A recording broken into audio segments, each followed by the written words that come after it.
Fusion, also from England, asks, how do you decide the characters that get to be a POV character? I read somewhere you resisted adding a character as a POV for a while until finally giving in. So I wondered the kind of decisions you have to make in that regard. Are there certain traits that a POV character needs, or do they just need to be surviving?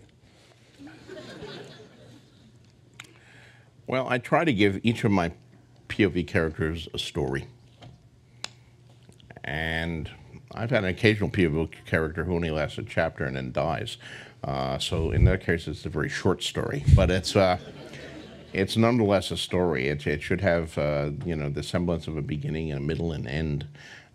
Even if it's not connected to the main story of the books, it should have a certain, Rosencrantz and Guildenstern are dead sort of thing. I mean, that was their story, which is off to the side of Hamlet's story, but both part of the larger story. I try to resist having POV characters who are just there to be a pair of eyes.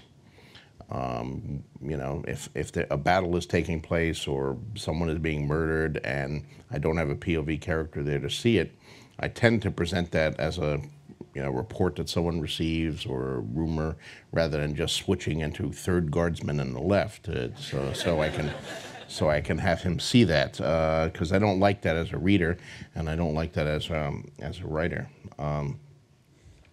But one of the criteria, so I guess one criteria is, do they have a story, and what is the story of the POV character? Another thing, though, is the thing of pair of eyes. I mean, sometimes you need, the question is it important to present this thing on stage, to dramatize it and have the reader actually go through it, or is it sufficient that we just hear about it, hear a summary? Do you need full dramatization, or is summary narrative sufficient? And if we need the scene to be brought out, then we may need a POV character there. And can I get any of my existing POV characters there? I mean, I've talked with those of you who read my Not a blog will know that with Dance of Dragons, one of the things that I wrestled with for a long time was what I called the Maronese knot, which I can't go into in any great detail without spoiling tremendous things, but a lot, and 5 years from now, maybe if the next book is out or something and everybody has read this book, I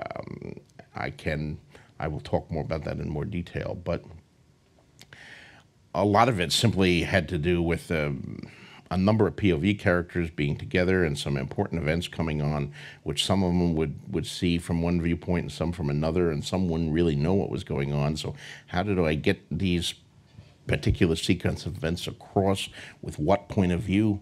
And I would write something from one point of view and it wouldn't quite work, so I'd write it from a different point of view and that wouldn't work either, and I'd try splitting it.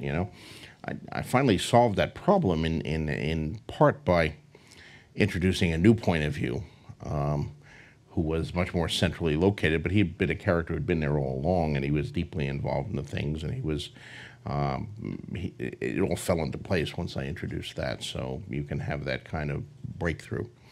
But I do need to kill a lot more of my point of view characters, because there have gotten to be an awful lot of them.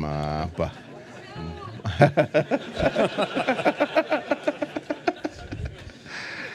so which ones will die? Well, you'll just have to keep reading to find it out.